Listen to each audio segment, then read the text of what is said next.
Hello plant tubers, good morning and welcome back.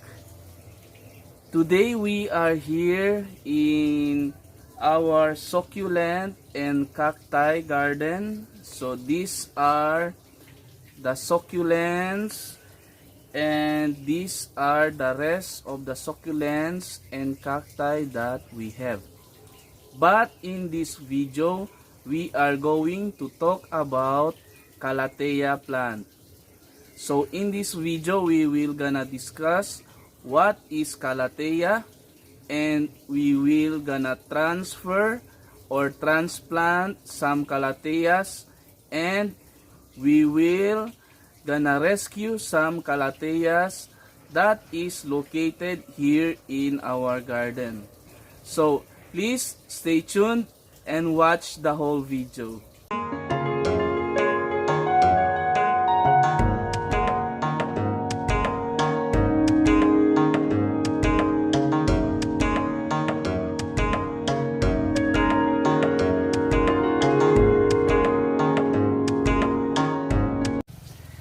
So guys, this is the Calathea that I have here in my garden. So as you can see that this Calathea is known for its colorful green and brownish leaves. So sometimes this Calathea is called prayer plant, peacock plant, zebra plant, and rattlesnake plant. So these are the characteristics of a Calathea plant. But there are many kinds of Calatheas are there. So this is only one of the Calatheas that I have, and later on, we will gonna rescue and transplant some Calatheas. This Calathea plant is also good plant for your indoor house plant because this Calathea plant can thrive in low light. In fact, this Calathea plant is a very good plant for your office. So the condition for this Calathea plant to thrive indoors is, number one, it needs to have a good light. Number two, regular watering. Number three, warm temperature. And number four, high humidity. So these are the conditions that these Calatheas need to thrive indoors. So guys, we are going to rescue now some of these Calatheas that I have here in my garden. So the reason why these Calatheas are neglected because my mother is also a plant lover. So that is why she influenced me for this hobby. My mother likes to do some landscaping, so that is why some of these plants now that are neglected. So what we will gonna do now is we will gonna rescue these plants, especially these Calathea plants, and we will gonna transfer this, and we will gonna give these plants some TLC, tender loving care. So we are going to collect now all the Calatheas that I have here. So let's go.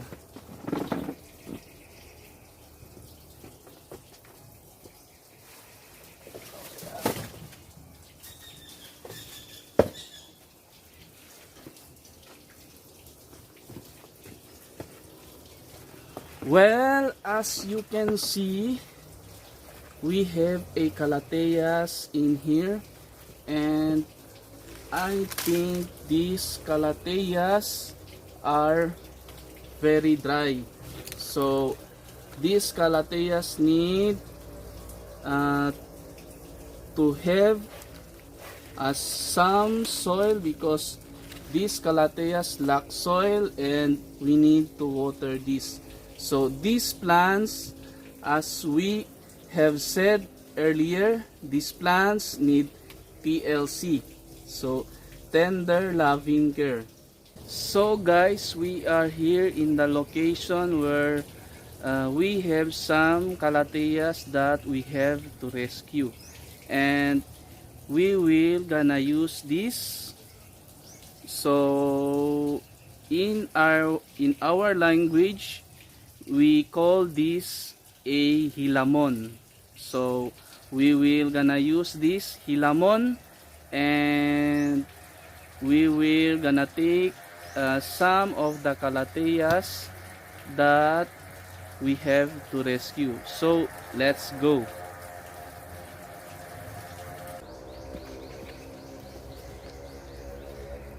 So guys, this is the calatheas that we have to rescue, and as you can see, the leaves are dry. So we have to take this calathea out, and we will gonna transfer this to a new pot so that we can give this a tender loving care.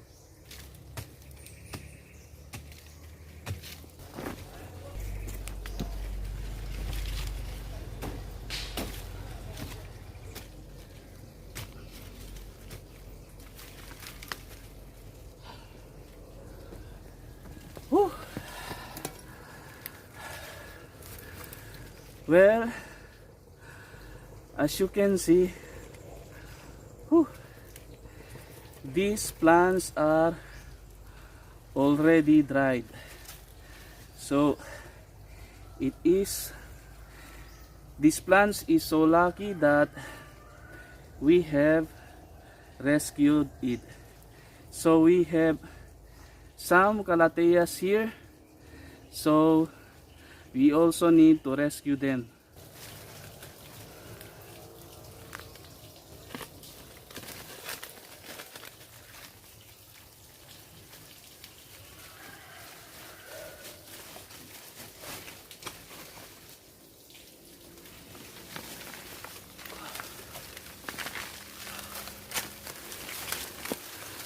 Well, as you can see guys, that these calatheas do not have any pot. So most likely these calatheas was left over. So this calatheas is also very lucky that we will gonna save this, and we will gonna transfer this to its new pot. So guys, we are here now, and we will gonna transfer now the calatheas that we have saved. So we have some pots in here, and we also have some polybags. So these polybags are the cheapest container that I can find.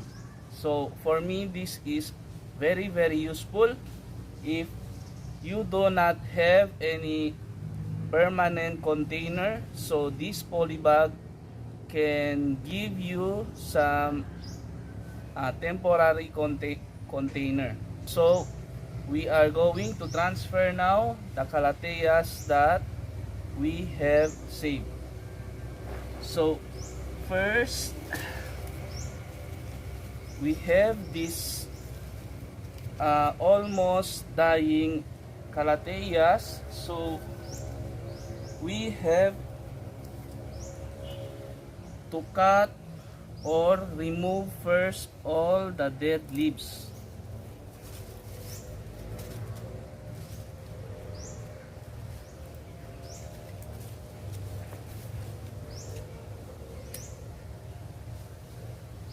So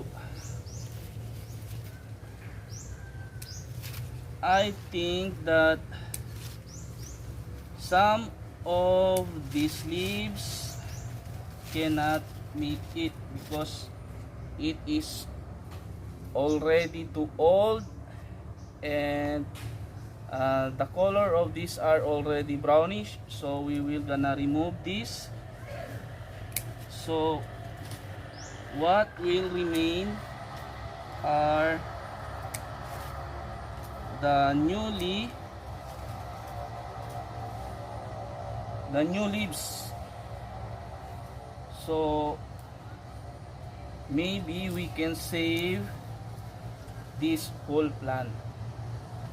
So after removing all the dead leaves, we will gonna put some soil first in this pot. So we will gonna use this also. So this came from a soy sauce container, so we will gonna use this.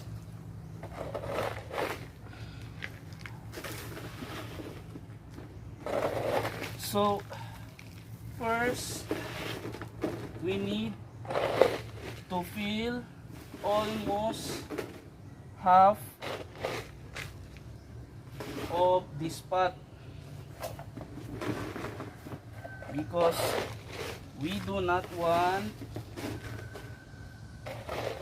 our plants to be planted deeply in this pot. So we will gonna make sure, so like this. Okay, so I think we have to remove some soil.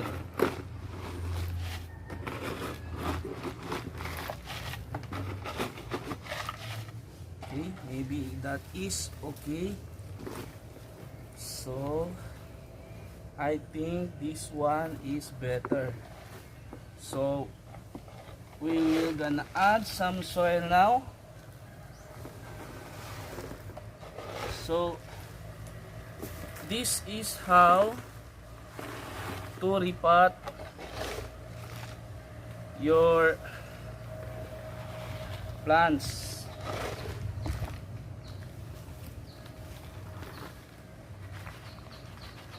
First, you need to put some soil, and then we will gonna put the plants and put some soil again. These plants has a bigger chance to survive. So we will gonna repot this also. So we will gonna take all the dead leaves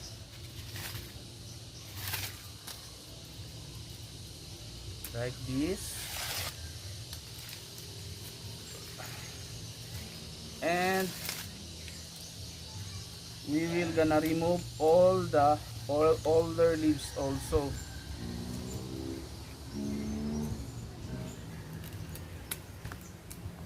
Okay, so we will gonna use this polybag container. So this is the cheapest container that I have.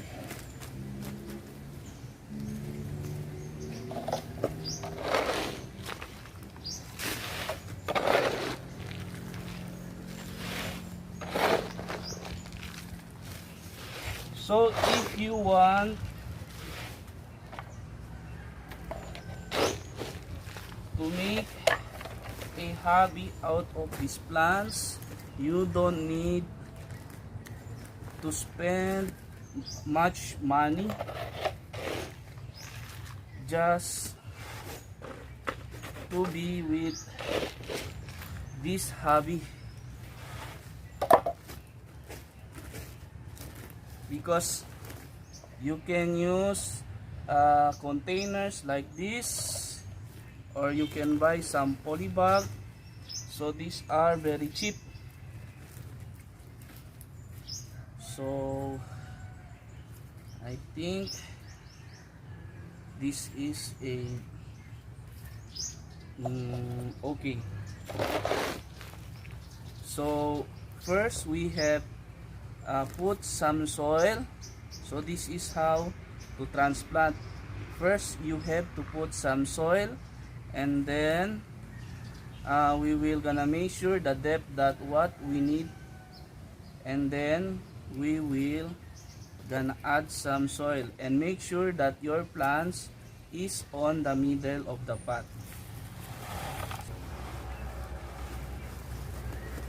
Well, this is just an ordinary soil, but this soil is what we call a loam soil. So this is healthy and good for our plants. Okay, so that's it. This is already okay, and then we will gonna put some soil in this, because this pot has a fewer soil. So we will gonna remove this.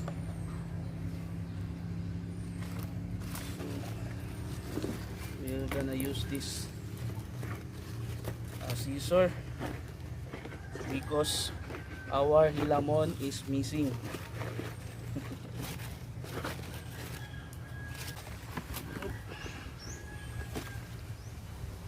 Okay. Then we will gonna put some soil on this pot. Okay. Then we will gonna put this again,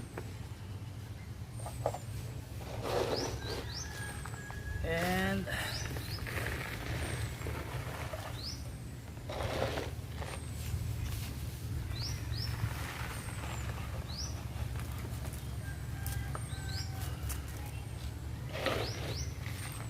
so if you really want gardening, you have to touch some soil and make your hands dirty.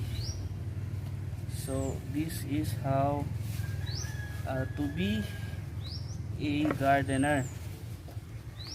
So we will gonna cut these dead leaves, so just like this, and wow. Woo. So guys, we are done planting our calatheas, and we will gonna water this later on, and we will gonna make sure that we will gonna put this on a shaded areas. So I hope that this video has a good help for you, and it has inspired you also to make some plant hobby.